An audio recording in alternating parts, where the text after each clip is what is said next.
So this is the title we started with, but the title really doesn't matter, does it? Because whatever you look at, we need to think about what are we going to do for global infectious disease and where we're at. So if you think about where we're at, how are we doing? We're maybe not doing all that well. Here's a case of classical swine fever. We've been working on this thing since 1903. We know that it pays us to get rid of it. The benefit-cost ratio of the classical swine fever eradication in the U.S. is somewhere around, for every dollar of investment, about $13 of payback. So we have sufficient motivation. But as of 2017, 32 of the 181 OIE member countries, only 32 are free of classical swine fever. Here's FMD. Again, we've been working on this thing for a long time. First identified in 1897, but in 2013, only 66 of 181 OA countries were considered free where vaccination is not practiced. And the annual estimated losses from FMD are somewhere between $6 and $21 billion annually. We have some work to do. And then, of course, there's the more recent arrivals. Here's PRRS. Our estimates from 2013, costs in the U.S. about $664 million annually. In Europe, recent estimates said about 127 euros per sow per year when you have slight PRRS, or somewhere around almost 4 euros per pig marketed, again with slight PRRS. So we got some work to do. In a sense, we've created a perfect storm. We ship products everywhere at an astounding rate. We have lots of work to do in terms of controlling these infectious diseases, and we move vast number of pigs even though they coincide with these areas in which we have problems. Here's just so you have some concept about how many pigs we are moving. And these are between countries, so here's Netherlands. This is live pig exports, 11 million. Denmark, 10 million. Canada, 5 million. Germany, 3 million. China, almost 2 million, et cetera, et cetera. We are moving, this is exports, excuse me, and here's imports. Here's Germany, 14 million. Poland, 5 million. The US, 5 million, and so forth. Vast numbers of pigs moving across the countryside.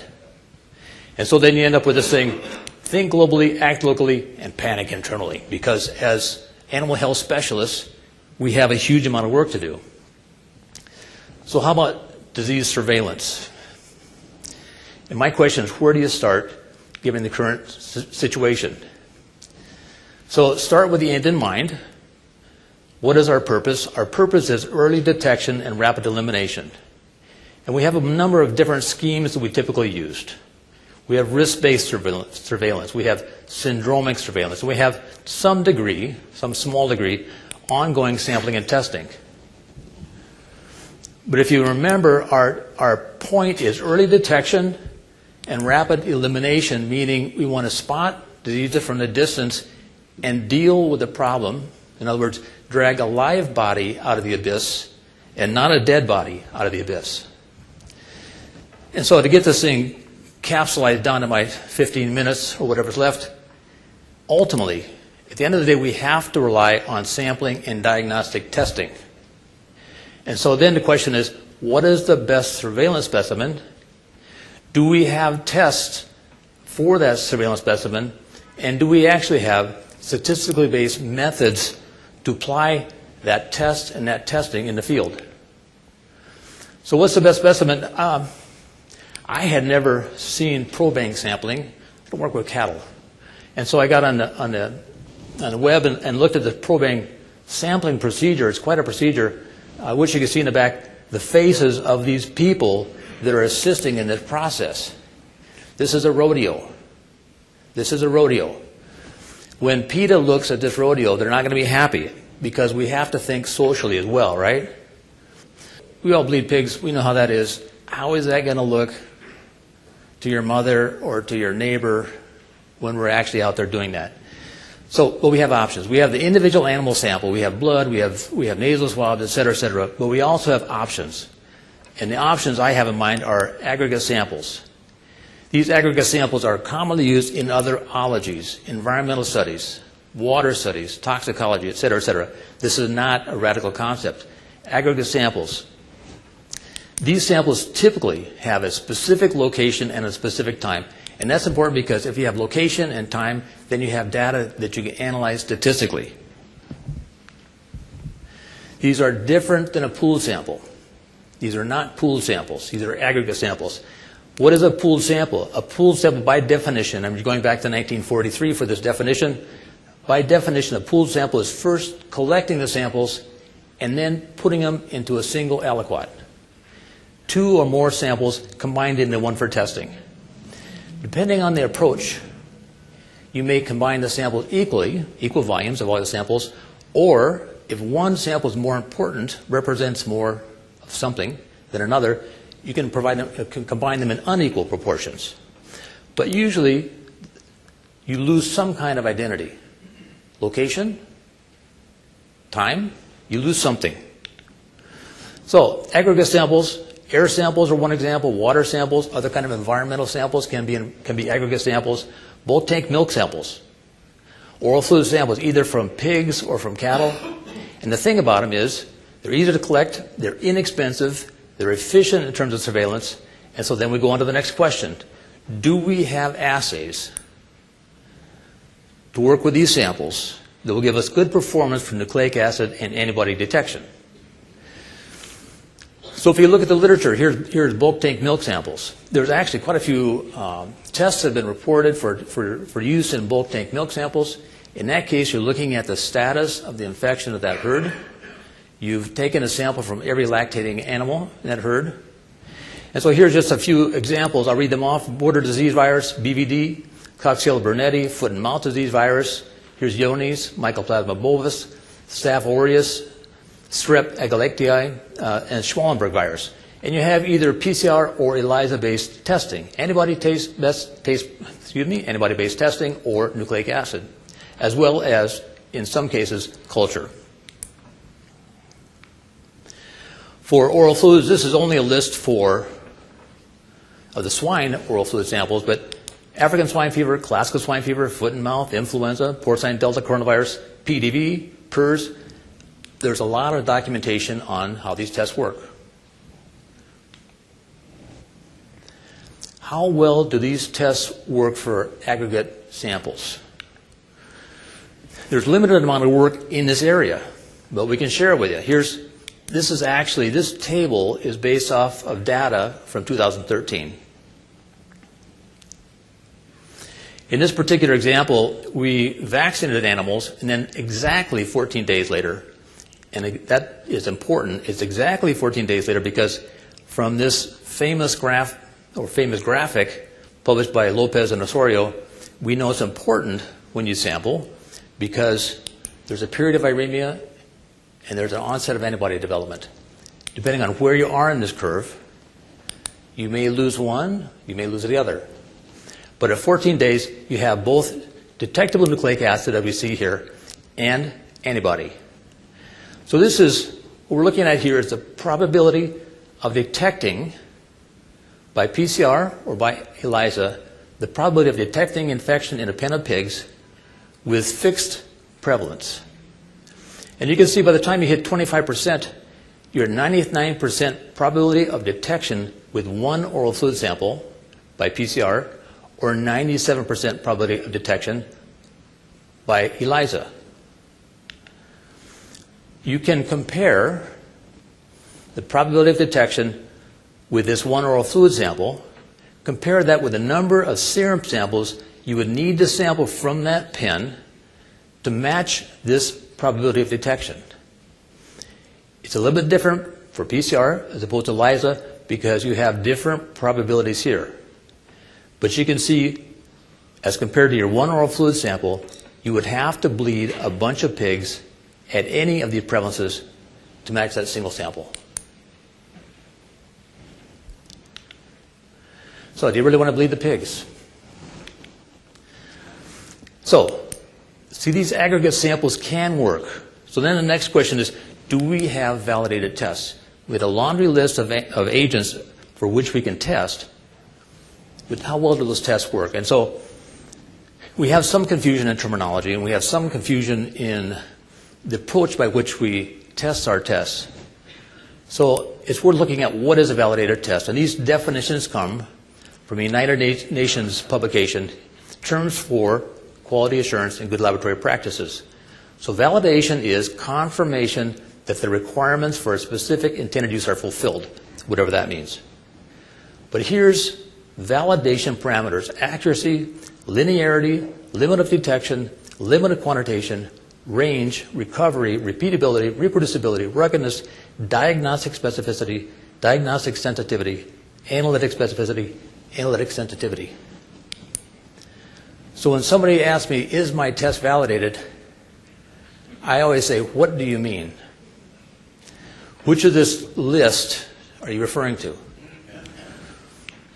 So this actually is not a new problem. This is a publication from 1997 in which the authors are explaining that an assay's analytical sensitivity and analytical specificity are very different. They're distinct from an assay's diagnostic sensitivity and diagnostic specificity. Even in current literature, you see experts confusing the meaning of these terminologies. But it's hugely important for us. It's hugely important for us because it all relates back to this. Are we detecting the infection? This is an example, and I actually love this publication. This is really quality work. What they're doing here is they're looking at the probability of detection, and in this case, it's hepatitis C virus. They're looking at probability of detection as a function of the concentration of RNA in each sample. So they have a range of samples, and then they have 3 different commercial assays. And they had a lot of labs participating. 24 labs ran this test, 65 labs ran this test, 34 labs ran this test. This is a beautiful piece of work because it shows quite a number of things. For one thing, it shows us these tests are performing differently. They're not all the same. And you can see also that the probability of detection, this 100% probability of detection for this particular assay, is much different than it is for the other 2. This is a much more analytically sensitive assay. And so what do we have here? We have estimates of analytical specificity. This is a probability of detection over a range of concentrations. And it's important also because there is no threshold. You can see there's no threshold. If there's some RNA there, it will be detected at some probability. Perhaps infrequently, but it will be detected. It's not a line in the sand. So again, we're back to Lopez and Osorio. If I have this information and it were for PRRS, in this case it's for hepatitis C, but if this were for PRRS, could I relate it to here? And the answer is no. We need diagnostic sensitivity and diagnostic specificity tests to understand the probability of detecting over time. This will tell me, does my sample have RNA? Perhaps. But what I need to know is, what is the status of my population? And analytical sensitivity will not give that to me. So we need estimates of diagnostic sensitivity and diagnostic specificity when we go to work in surveillance. So just let's assume we've selected our aggregate sample, and we've selected a test, and we know what the diagnostic sensitivity and specificity is. So we have good samples and we have good tests, but how do we conduct statistically valid surveillance? There's some surprises here, some difficult things for us to learn. We have to make some decisions. Where are we going to supply? Where are we going to sample? At the abattoir, on farm, at different sites of concentration? Maybe we could look at some kind of regional approach, coordinated on-farm sampling over time. We're still left with the questions, how frequently are we going to sample, and how many samples are we going to collect at our point of sampling? An important thing to realize is that the old answers, and by that I mean our sampling size tables, the old answers do not apply to aggregate samples because it's a different kind of sample. It's no longer an individual pig sample or an individual cattle sample. They don't apply to the aggregate samples, and they don't apply to contemporary animal production systems. We actually need new samples, or excuse me, new answers. And this is what I mean by our contemporary production systems. So here's my effort at trying to communicate this. The classic example you have when you start looking at our sample size tables, they say, well, how many marbles do you need to sample in order to include at least one red marble in your sample set? So here's my example, 100 marbles, I got 90 white, I got 10 red, I got a prevalence of 10%. How many marbles do I need to pull out of there to be sure that I always include at least one red marble? I'm detecting the presence of red marbles. And so you can look at this in terms of population size. Here's my 100 marbles. And prevalence. I said I got 10%. And so for my 100 marbles, my sampling table says I have to sample 25. If I do that, I have 95% confidence that I'll find at least one red marble. And an important thing to point out here is that we have done this sampling table. We created the sampling table based on the assumption of binomial distribution. So this is what I mean. This is where these numbers come from. The numbers in that sample size table have a pedigree, and this is it. I refuse to answer any questions about this without counseling my statistician first, but it's there. So we started using this sample size table really in the 70s and 80s with the pseudorabies eradication program. And the question then was how many pigs, and again it goes back to population size and prevalence, and then you end up with a sample size. But this is where we were producing then. Average number of sows in Iowa at the time the pseudorabies eradication project started was about 100 sows. That is a bygone era, and it ain't coming back. So we've assumed this binomial distribution, and it applies perfectly fine here. And even in some cases, in contemporary production systems, it still applies. If you have a bunch of wean pigs in one room or on a trailer, you can calculate sample size. But once you start getting out here or out here, it no longer applies. And that's because we have a spatial structure. We have a spatial structure which violates the assumptions of binomial or hypergeometric distribution. When you actually do the analyses, what you find out is that there's a strong spatial component to the ways disease spreads here that you don't find necessarily here. This spatial correlation is called positive autocorrelation, and it's extremely important to realize that is what happens now. We further complicate the whole issue because then we also have spatial structure beyond the barn level. Beyond the barn level, we've been talking at the barn level, now we have it at the site level. So we have this spatial structure here. It doesn't work anymore. So the traditional approach cannot work on mono farms because the sample size equations are based on binomial or hypergeometric distribution. I didn't say that word before, hypergeometric, because it's kind of scary. But all it means is that in binomial sampling, you replace the sample. In hypergeometric, you don't put it back in the pool. Of course, these sample size equations assume that the results, meaning each sample, is independent. Works here, but not here. The good news, bad news is that we see positive spatial autocorrelation in a number of ologies. This is some work on forestry. Again, talking about sampling. In this particular example, here's a publication from 2006. This kind of shows one of the problems with completely random sampling, which is you tend to cluster, and then you have spaces where you're not sampling. Clusters and spaces.